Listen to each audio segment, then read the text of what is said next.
ఇంద్రమ్మ ఇళ్ల లబ్ధిదారులకు సకాలంలో బిల్లుల చెల్లింపులు జరిగేలా క్షేత్రస్థాయిలో పర్యవేక్షణ చేయాలని కలెక్టర్ టి వినయ్ కృష్ణారెడ్డి అధికారులను ఆదేశించారు. నావిపేట మండలం సిరంపల్లి గ్రామంలో ఇంద్రమ్మ ఇళ్ల నిర్మాణాలను కలెక్టర్ గురువారం పరిశీలించారు. లబ్ధిదారులను కలిసి ఇంటి నిర్మాణాలకు ఏమైనా ఇబ్బందులు ఉన్నాయని ఆరా తీశారు. గ్రామంలో 93 మందికి ఇళ్లు మంజూరు కాగా 69 గ్రౌండింగ్ అయ్యాయని, 12 ఇండ్లు స్లాబ్ దశలో ఉన్నాయని అధికారులు కలెక్టర్ దృష్టికి తెచ్చారు. మిగతా 24 మంది కూడా ఇళ్లను నిర్మించుకునేలా ప్రోత్సహించాలని కలెక్టర్ సూచించారు. ఇంటి నిర్మాణ దశలను అనుసరిస్తూ లబ్ధిదారులకు వెంటనే బిల్లుల చెల్లింపులు జరిగేలా చూడాలన్నారు. ఏమైనా సాంకేతిక ఇబ్బందులు ఉంటే అధికారుల దృష్టికి తేవాలన్నారు. ఎట్టి పరిస్థితుల్లోనూ బిల్లుల చెల్లింపులో జాప్యం జరగకూడదని అన్నారు. లబ్ధిదారులకు సెర్ఫ్ ద్వారా రుణాలు మంజూరు అయ్యేలా చొరవ చూపాలని హితవు పలికారు. ఉచిత ఇసుక అందుబాటులో ఉండేలా చర్యలు తీసుకోవాలని ఆదేశించారు. కేవలం రవాణా కూలీల వేతనాలు మాత్రమే లబ్ధిదారులు చెల్లిస్తే ఇసుక ఉచితంగా సమకూర్చడం జరుగుతుందని కలెక్టర్ స్పష్టం చేశారు. అనంతరం కలెక్టర్ నావిపేట ఎంపీడీఓ తహసీల్దార్ కార్యాలయాలను సందర్శించారు. ఇంద్రమ్మ ఇళ్ల ప్రగతిపై సంబంధిత అధికారులతో సమీక్ష జరిపారు. కొత్తగా మంజూరు పొందిన లబ్ధిదారులు వెంటనే ఇళ్ల నిర్మాణాలు ప్రారంభించేలా తోడ్పాటు అందించాలని సూచించారు. తహసీల్దార్ కార్యాలయంలో అదనపు కలెక్టర్ కిరణ్ కుమార్ తో కలిసి భూభారతి పెండింగ్ దరఖాస్తుల పరిష్కారానికి చేపడుతున్న చర్యలపై కలెక్టర్ సమీక్ష జరిపారు. సాదా బైనామా అర్జీలను క్షుణ్ణంగా పరిశీలించాలని, క్షేత్రస్థాయి విచారణ నిర్వహిస్తూ త్వరితగతిన పరిష్కరించాలని తహసీల్దార్ వెంకటరమణను ఆదేశించారు.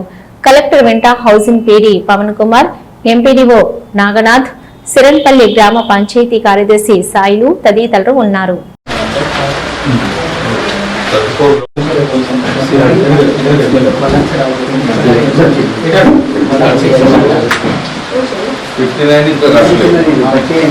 లోపల 35 కట్టాలి.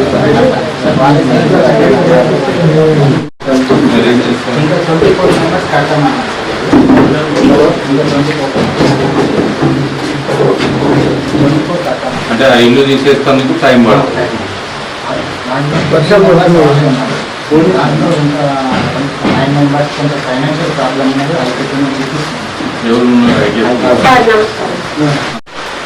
వాళ్ళని అడిగిందా లోన్ కావాలన్నా?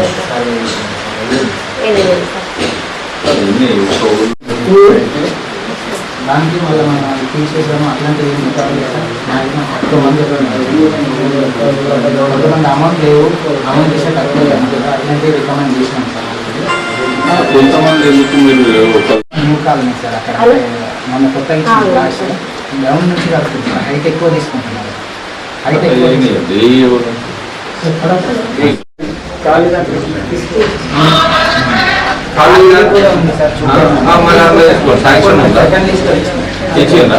దాంట్లోనే కట్టుకోవాలి. లేదు అని అంటే నేను చెప్తే మంచిగా ఉండదు, కానీ అది తీసేసి మళ్ళీ కట్టాలి.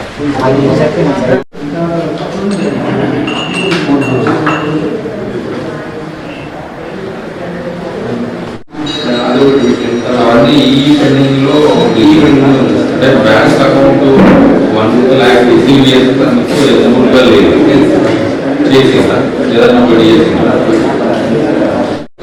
ఫర్దర్గా తగ్గించుకుంటామని జస్టిఫికేషన్ రిపోర్ట్ ఇస్తే ఇస్తారట. ఇవ్వమని వాళ్ళు పని మేము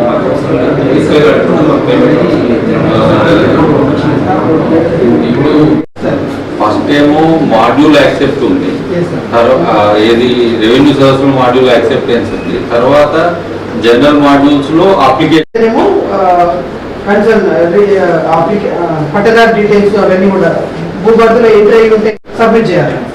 రిజెక్టెడ్ అయితేనేమో సబ్మిట్ చేస్తే ఎక్కడ పోతుంది?